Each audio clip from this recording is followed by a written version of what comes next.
Hi, my name is Jasmine Arcega, and today I'll be reading a book titled The Ugly Duckling by Emma Fusi. So, once upon a time, a duck sat on her nest in a big farmyard. It was almost time for her ducklings to hatch, and Mother Duck was growing tired of sitting on her eggs all day. It was such a slow job. She was eager to get off the nest and join the other farm animals. Finally, the egg started to shake. The ducklings were hatching. One egg cracked open, followed by another and another. Mother Duck cracked with joy. The newborn ducklings practiced quacking as they looked around the vast farmyard. "I hope you're all hatched now," Mother Duck said as she stood beside her nest. The biggest egg was still laying there, unbroken. Mother Duck sighed and sat back down. She thought, how much longer is this going to take? Just then, an old duck waddled over and he asked Mother Duckling how her babies were doing. "The ones that have hatched are the loveliest ducklings I've ever seen," she replied. "But that big egg still hasn't hatched." The other ducks peered at the large egg. "Why, that's a turkey leg. That's no duckling in there, I'm sure of it. Leave it alone and go teach your ducklings how to swim." But Mother Duck was sure the egg would hatch soon, so she sat on it some more, waiting for the last baby to hatch. Finally, the egg began to crack, and out tumbled the biggest duckling Mother Duck had ever seen. But he wasn't just large, he was also funny looking. His gray feathers looked dirty next to the bright yellow feathers of the other ducklings. "What a big duckling," Mother exclaimed. "He doesn't look like the others. But he can't really be a turkey, can he? I guess we'll find out tomorrow when I take the babies to swim." The next day, Mother took the babies and waddled across the farmyard. When they reached the river, the ducklings jumped right in. They tipped over at first, but they were soon upright. And then the little legs beneath them began to paddle. Mother Duck watched proudly from the riverbank. "Well," she said to herself, "that big gray baby is certainly not a turkey. Look at how well he uses his legs. He's a strong swimmer. He's my own little one, all right. And he's almost handsome when you take a good look at him." When the ducklings finished swimming, and it was time for them to meet the other animals. "Come on now," Mother Duck said to her babies. "Don't be scared. Look alive and don't turn your toes in." A well-bred duckling turned his toes out, just like its father and mother. "Now bend your necks and quack hello." As the ducklings quacked hello, the chickens, the geese, and all the other ducks glared at them. "There are too many ducks as it is," cried the old goose. "And now you have to deal with this new bunch too? The big one is so ugly, he's hurting my eyes." "Leave him alone," Mother Duck said as she flapped her wings. "He may not be handsome, but he is happy and can swim beautifully. In fact, he's a better swimmer than all his brothers and sisters." While the other ducklings explored the farm, the big duckling was jostled and pecked by the other birds. They laughed at his size and teased him for being funny looking. The poor baby didn't know what to do. He just felt like an outsider and was upset at being teased. The next day, the ducklings picked up on again. The ducks nipped at him, the geese honked angrily, and the chickens pecked his feet. Even his own brothers and sisters made fun of him. And so it went every day until the great duckling couldn't take it anymore. He then decided to run away. That night, the duckling hurried across the farmyard, hopped over the fence. As he flew across the field, the birds in the bushes twittered excitedly.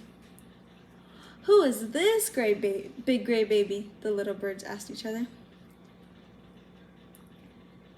They weren't afraid of me because I'm so funny looking, the duckling thought.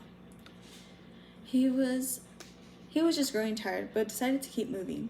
He finally reached a quiet marsh to settle down and sleep. At sunrise, the great duckling was woken by a loud quacking. There was wild ducks living in the marsh, and they were quite noisy. The ducks swam out to meet them. "What kind of duck are you?" the wild ducks asked as they stared at him. "You really are strange looking, but we don't care, as long as you don't eat all our food." And the duckling stayed with the wild ducks for several days. They weren't exactly kind, but at least they stopped teasing him. There he met other babies too.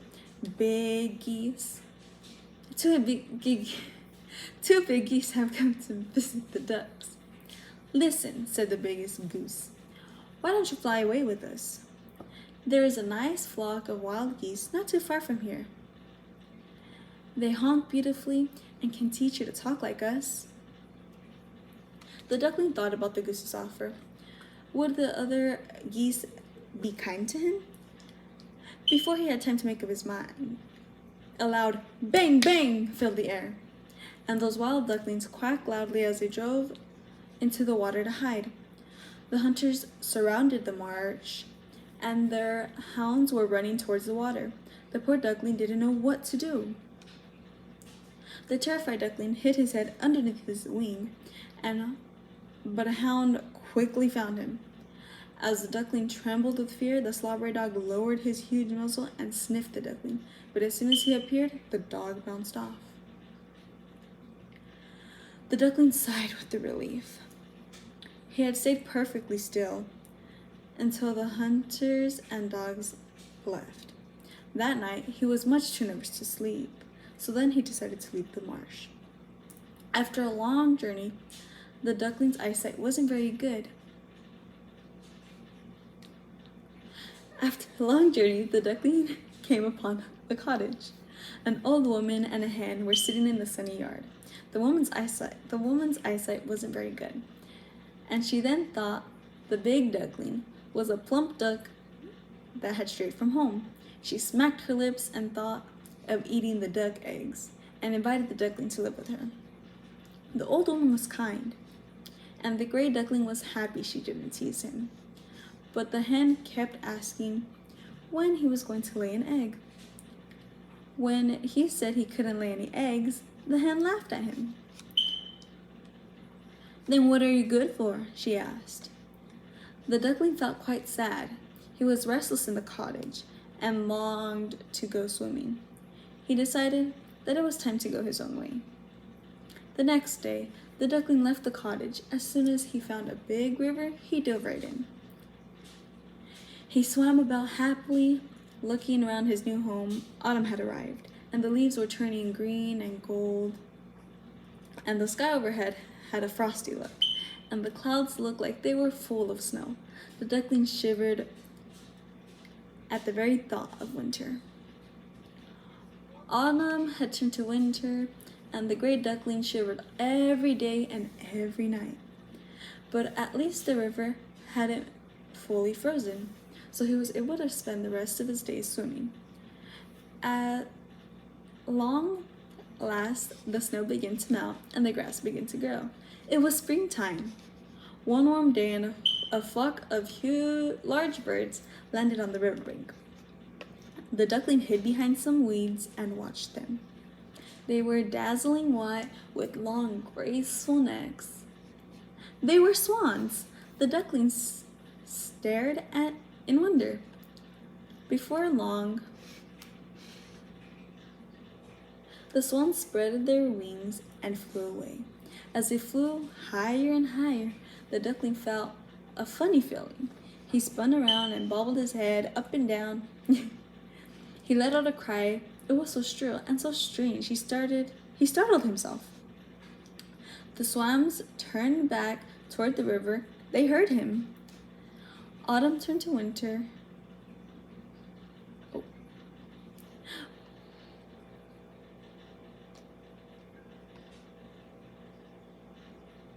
Sorry, I lost my spot.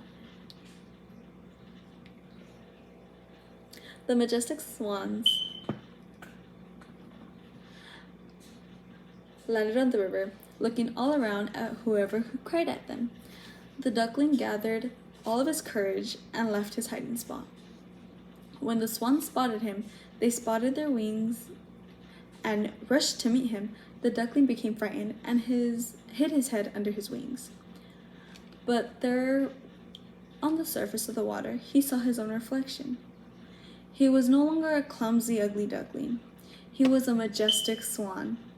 He cried out in surprise, and the swans swam up to him and they stroked him with their beaks. The other swans bowed at him. They had never seen such a handsome swan. As the other swans praised his beauty and feathers and grace and the graceful curve of his neck, he thought of how he was teased and scorned for so long. But then, if he hadn't experienced so much sadness, he wouldn't appreciate his newfound happiness. He ruffled his feathers, raised his neck, and let out a cry. The end.